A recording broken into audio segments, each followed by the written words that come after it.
फलटण ही भूमी छत्रपती शिवाजी महाराजांच्या पदस्पर्शानं पावन झालेली भूमी आहे। आज या ठिकाणी दीपक भोसले असतील, लालासाहेब पाटील असतील, नंदू पाटील असतील, जितेंद्रजी असतील,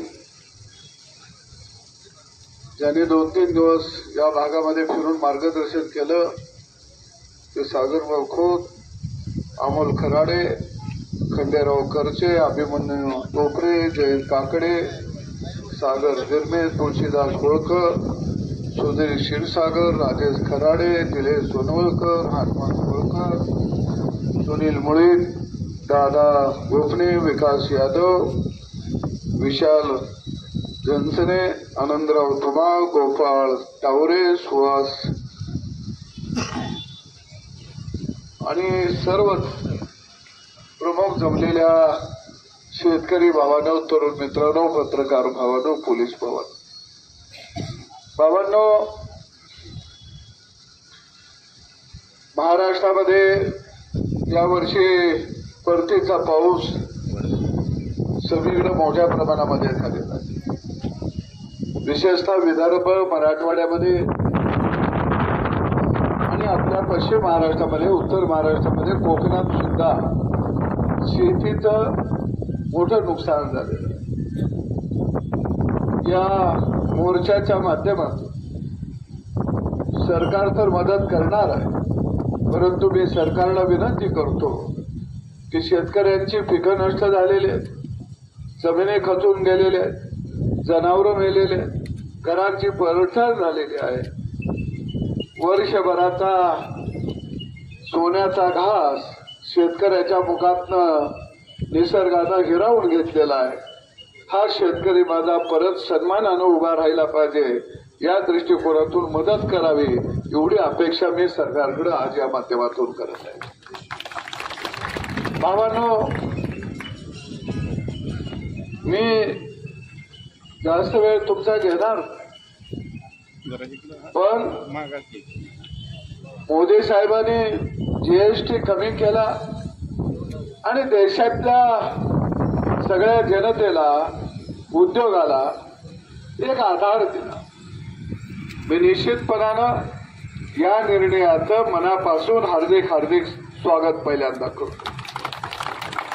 मोदी साहेबांनी 2 घोषणा केलेल्या आहेत। एक, आत्मनिर्भर भारत, याही घोषणेचं मी स्वागत करतो। खरोखर या देशातल्या शेतकऱ्याला, शेतमजुराला, 12 गुंठेदाराला आत्मनिर्भर बनायचा, आत्मनिर्भर आम्हाला व्हायचा। मोदी साहेब, आम्ही तुमच्या खंड्याला खंडा लावून या राज्यातला, या देशातला शेतकरी उभा राहतो या, कारण मला आता आत्मनिर्भर बनायचा आहे। पण मला आत्मनिर्भर बनायचं असेल तर मोदी साहेब पहिल्यांदा शेतकऱ्याच्या विरोधामध्ये जे कायदे आहेत, ज्या शेतकरी विरोधी कायद्याच्या बेड्या आहेत, त्या बेड्या आमच्या तोडून टाका। आम्ही आत्मनिर्भर बनायला तयार आहे, आम्ही आत्मनिर्भर बनायला तयार आहे। हो, आम्हाला स्वदेशीचा नारा तुम्ही दिला। आम्ही मोदी साहेब स्वदेशीचं या देशातला, या राज्यातला शेतकरी स्वागत करत आहे। पण स्वदेशी काय? स्वदेशी माझा गहू स्वदेशी आहे, माझी साखर स्वदेशी आहे, माझी चणा डाळ स्वदेशी आहे, माझा तांदूळ स्वदेशी आहे, माझा भाजीपाला स्वदेशी आहे, माझा कांदा स्वदेशी आहे, माझा कापूस स्वदेशी आहे। मोदी साहेब, परदेशी माल आणू नका आणि माझ्या शेतकऱ्याचा माल स्वदेशी म्हणून वापरायला लावूया। आम्ही तुमच्यावर उभा राहायला तयार आहे। आज शेतकरी विरोधी काय कायदे, जीवनावश्यक वस्तू कायदा, अरे माझा कांदा परदेशामध्ये विकू शकत नाही, साखरेचा भाव वाढला की निर्यात बंदी लागते, गव्हाचा भाव वाढला की निर्यात बंदी लागते, कापसाचा भाव वाढला की निर्यात बंदी लागते, सोयाबीनचा भाव वाढला की निर्यात बंदी लागते. निर्यात बंदी लावू नका. हा कायदा काढून टाका. अत्यावश्यक कायदा जाळून टाका आणि माझ्या शेतकऱ्याला मुक्त करा. मोदी साहेब, आम्ही अमेरिकेला हरवू शकतो, आम्ही ट्रम्पला हरवू शकतो. एवढी ताकद गावगाड्यातल्या माझ्या शेतकऱ्यामध्ये आहे. एवढी ताकद आम्ही तुमच्या बरोबर आहे. परंतु परदेशामधून पाम तेल आणू नका आणि इतर तेलबिया उत्पादकांचा भाव वाढू नका. आमची करडी असेल, आमचा भुईमुंग असेल, आमचं तीळ असेल, आमचं सूर्यफूल असेल, आमचा भुईमुंग असेल, आमचं सोयाबीन असेल, याचं तेल खाव्या. लोकांना सांगा 4 चमचे जर भाजीला तेल वापरत असाल तर 1 चमचा तेल वापरा. पण या देशातल्या शेतकऱ्याला जगू द्या. तो तुम्हाला खाऊ घालेल, पिऊ घालेल. आणि म्हणून भावांनो, गोशाती बंदी कायदा आला. खऱ्या अर्थानं ज्यावेळी हा कायदा आला त्यावेळी शरद जोशींनी 1995 साली त्याच्या विरोधामध्ये आवाज उठवला. त्याने एक लेख लिहिला, गोवंश हत्याबंदी कायदा नव्हे, हा गो पालक हत्याबंदी कायदा आहे. काय लोक मला विचारतात की सदाभाऊ तुम्ही आता कस काय बोलायला लागला. त्या लोकांना मात्र सांगणं आहे बाबांनो, कॅन्सर पहिल्या टप्प्यामध्ये ओळखता येत नाही. कॅन्सर दुसऱ्या टप्प्यामध्ये ओळखता येत नाही. कॅन्सर माणसाला शेवटच्या टप्प्यामध्ये समजत असतो. त्या गोवंश हत्याबंदी कायदा म्हणजे हा कॅन्सर आहे, तो आम्हाला शेवटच्या टप्प्यामध्ये कळाला. आता यानं सगळं शरीर पोखरलंय. मी मायबाप सरकारला विनंती करणार आहे, भरलेला दया दुधाचा गोठा शेतकऱ्याचा वाचवूया. शेणामुतानं भरलेला गोठा शेतकऱ्याचा वाचवूया. कारण हे शेती म्हणजे आणि दुग्ध व्यवसाय ह्याचं सुद्धा एक अर्थशास्त्र आहे. मी तुम्हाला 10 मिनिटात सगळं सांगून थांबणार आहे. बाबांनो, काय आहे अर्थशास्त्र? एक जर्सी गाय आपण घेतली, ती व्याली, तिला पाडी झाली तर एक जर्सी गाय एका वेतामध्ये 3,500 ते 4,000 लिटर दूध देते. 30-32 रुपये दुधाचा भाव धरला तर एका जर्सी गायपासून एका वेतामध्ये शेतकऱ्याला 1,20,000 रुपये देतात. एक जर्सी गायला दिवसाला गोळी पेंड, सरकी पेंड, औषधोपचार, वैरण, पाणी हे सगळा खर्च किमान 300 रुपये येतो. महिन्याचं झालं 9,000, वर्षाचं झालं 1,08,000, दुधाचं मिळालं 1,20,000, 12,000 फक्त उरलं. त्याच्या बायकोची हाजरी नाही, त्याच्या लेकराची हाजरी नाही, कुणाचं काही नाही. त्यानं तिला लावलेलं दावं, बांधलेले गव्हाण काही नाही. आमच्या पदरामध्ये शेण, मोत आणि 8,000-10,000 रुपये पडतात, तरी आम्ही तो धंदा करतो. याचं कारण शेतकऱ्याच्या घरात 10 दिवसाला फक्त आणि फक्त पैसे कशाचं येत असतील तर ते दुधाचं येतात. तर 10 दिवसाला त्या गाईची पाडी 2.5 वर्षानं गाप जाती. तिचं महिन्याला खर्च 5,000, 2.5 वर्षाचा खर्च हा 1.5 लाख रुपये. तरी सुद्धा आम्ही काबाड कष्ट करतो आणि त्या पाडीला गाप घालवतो. ती पाडी 3.5 वर्षानं मिळते. 3.5 वर्षानं व्याली. तोपर्यंत मूळ गाईला 2 वासरं होतात. त्यात 1 पाडी झाली. पाडीला जर पाडी झाली तर आमच्या घरामध्ये 4 गायी होतात. 3.5 पावणे 4 वर्षामध्ये. आता त्या 4 गायी म्हणजे आमची बँक आहे, आमचा एटीएम आहे. ते ज्या वेळेस शेतकऱ्याला संकट येतं, त्याची बायको आजारी पडते, त्याच्या लेकराची फी भरायची असते, त्याच्या लेकीचं लग्न करायचं असतं, त्यावेळी तो 2 गाय बाजारामध्ये विकतो. कारण ती त्याची बँक आहे. बँक हे त्याचं अर्थशास्त्र आहे. ते अर्थशास्त्र तुम्ही समजावणार घेणार का नाही? आणि मग आता काय व्हायला लागलं? देशी गाय, तिथं शेतकरी आहे. अरे देशी गाय आमची गोमाता आहे, गोमाता. तिला माझ्या भावानं आत्यानं पंजानं गोमाता मानलंय. का? तर तिच्या पोटी जन्माला आलेला कोण अवतारा चालायचा.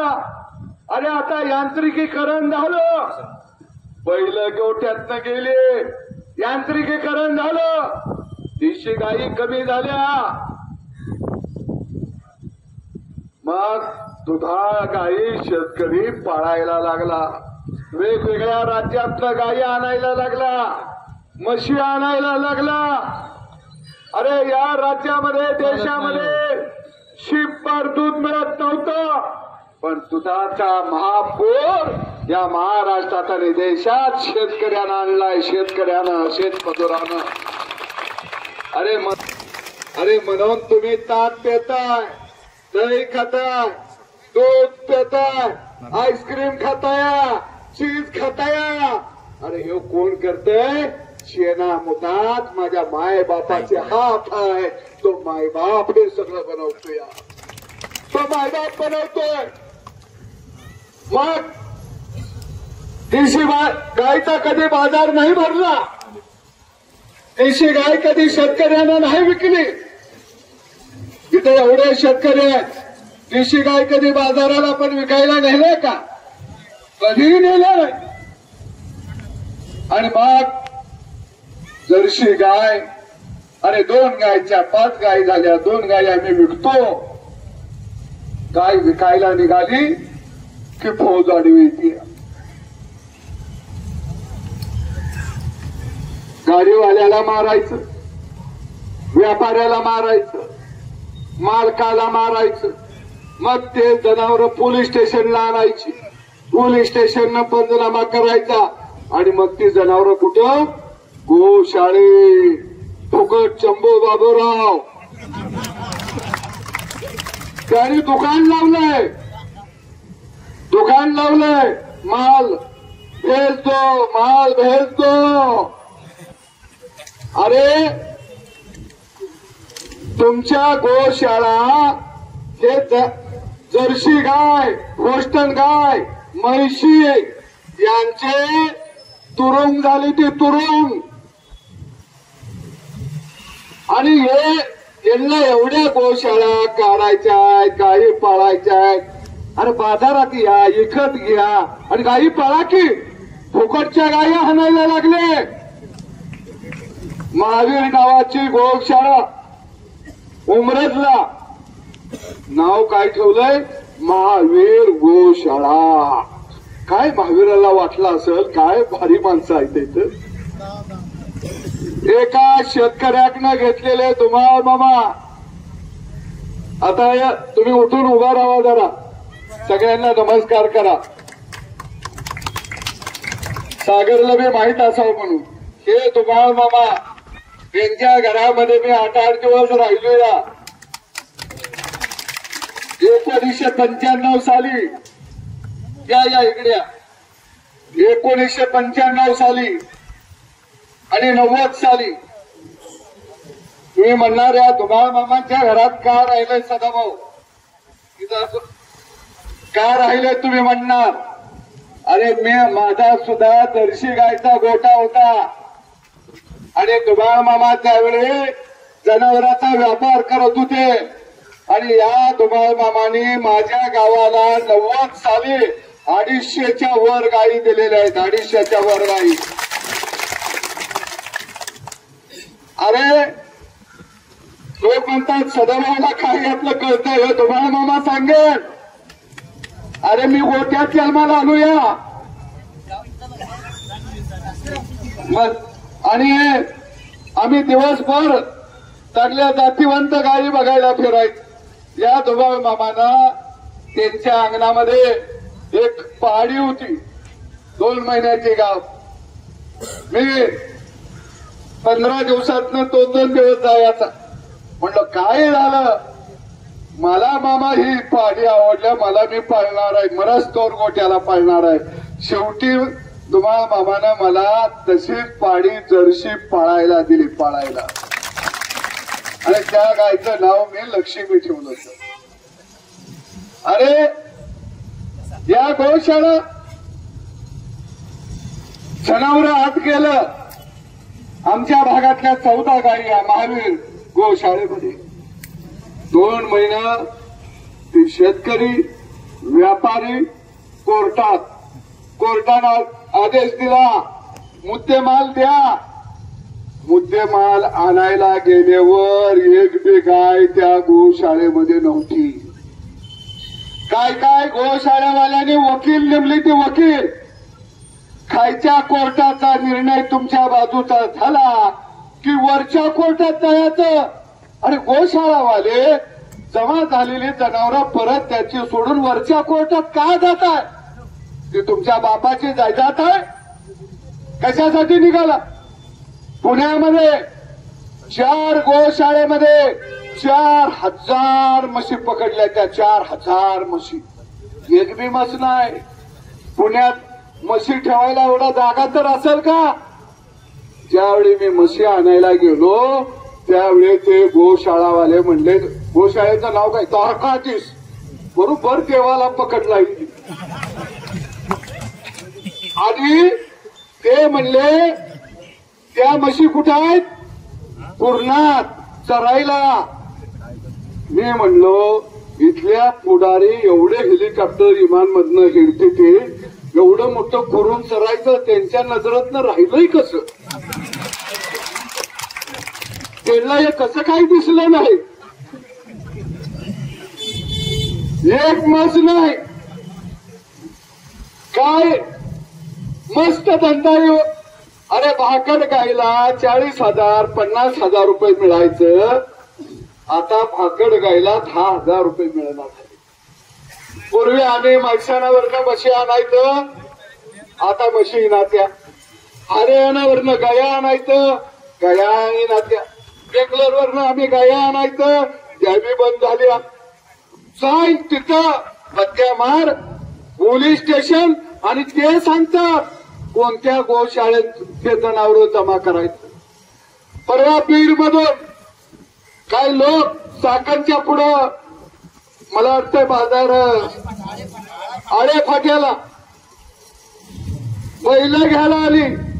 आता ऊसाचा तोडणी सीझन चालू आहे. मुकादमानं 1.25 लाख रुपये दिलं. बिचाऱ्याने 2 बैल 90,000ची घेतली.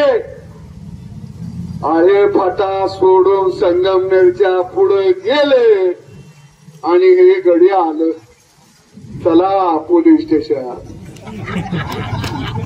कायद्याचा बी आधार काय भारी धरला इथे. डायरेक्ट पकडायचं पोलीस स्टेशनला घेऊन यायचं. पोलिसांनी पंचनामा केला. चला गोशाळा. मग ते जर पोलिसाला म्हणलं साहेब मी शेतीला बैल घेतोया कोर्टात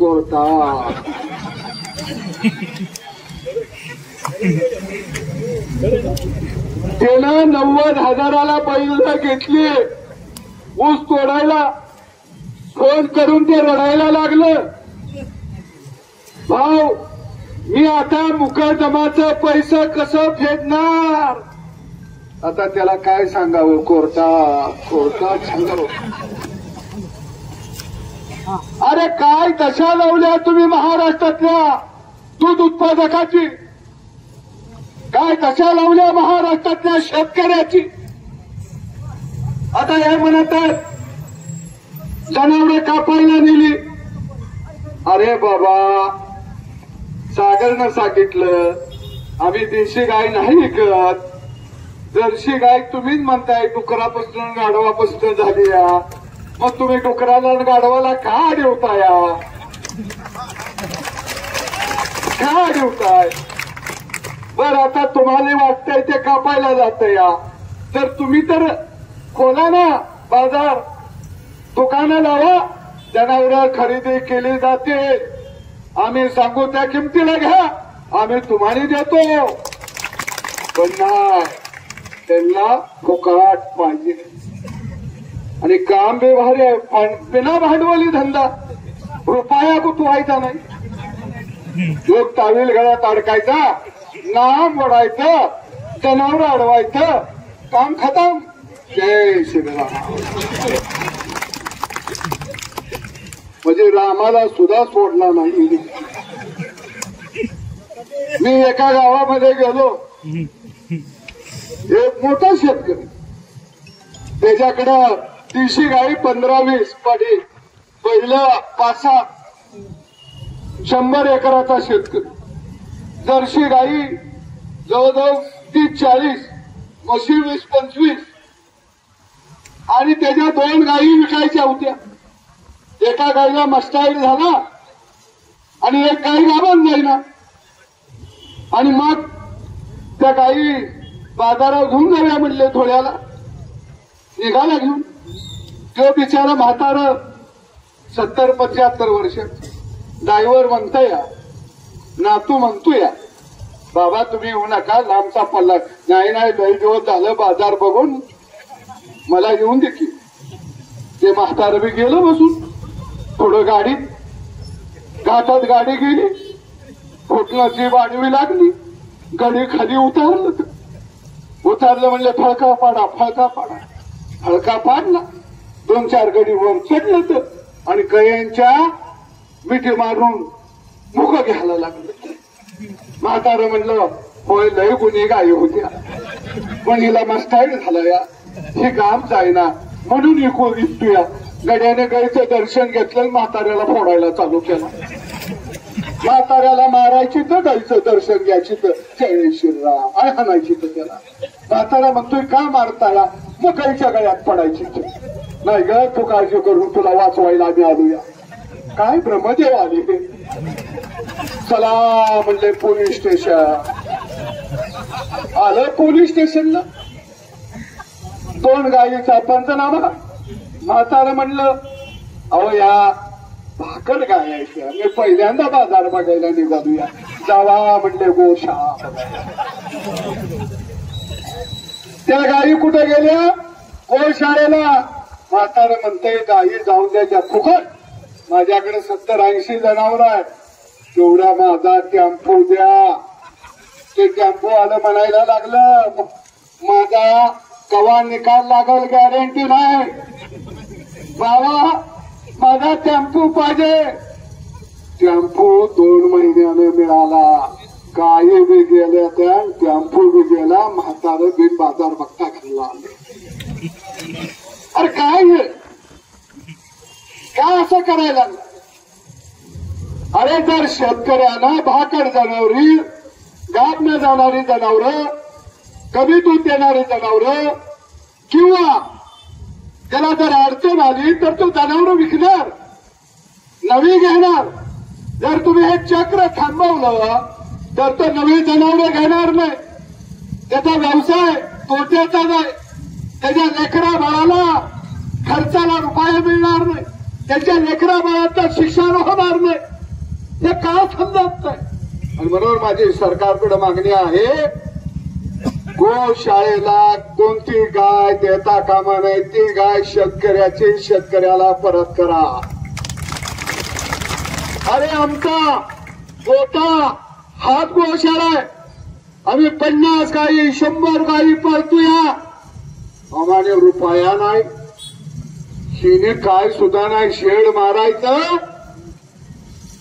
आणि पोलीस स्टेशन पकडायचं. लो माल फुकट फुकट. काय भारी दुकान लावलं या सगळ्या गोशाळेवाल्यांना विनंती करतो. अतिवृष्टीमध्ये अनेकाची जनावरं वाहून गेले, मेलेले आहेत. तुमच्याकडे दुधाळ जनावर असले तर फुकट वाटा, तेवढा तर दान धर्म करा. काय कष्ट करायचं. आता त्या महावीर गोशाळा आहे, तिचा मालक कुठे आहे? मुंबई. गोशाळा कुठे? इथं. म्हणून तुम्हाला पुण्य लागतोय. फुकटच्या गाई आणून कसलं पुण्य लागतं? काय चाललंय हे? दिवसा ढवल्या शेतकऱ्याच्या भरलेल्या गोट्यावरती दरोडा आहे, दरोडा. मला अनेक फोन येतात, तो असाच आहे, तो तसाच आहे, तो आमच्याच जातीचा नाही, तमक्याच जातीचा नाही. अरे माझी जात शेतकऱ्याची आहे, शेतकऱ्याची. माझा धर्म शेतकरी आहे, माझी माय ही काळी माती आहे. गेले 35 वर्ष शेतकऱ्याच्या साठी लढण्याचं काम केलं. या माडा मतदारसंघातल्या इथं आलेल्या गावागावातल्या अनेक तरुणांनी या सदाभाऊला या फलटण मधनं लीड दिले. लीड चहाचा कप सुद्धा मी पाहिलेला. अरे सामान्य माणसासाठी आम्ही लढतो. आज सामान्य माणसाच्या डोळ्यात आसू आहे. आणि अशा परिस्थितीमध्ये मी सरकारला विनंती करतो की शेतकऱ्याचा भया दुधाचा कोटा वाचवूया आणि गोपालकाला जगूया, एवढीच अपेक्षा व्यक्त करतो. इथं संपतो. एबीपी माझा, उघडा डोळे बघा नीट.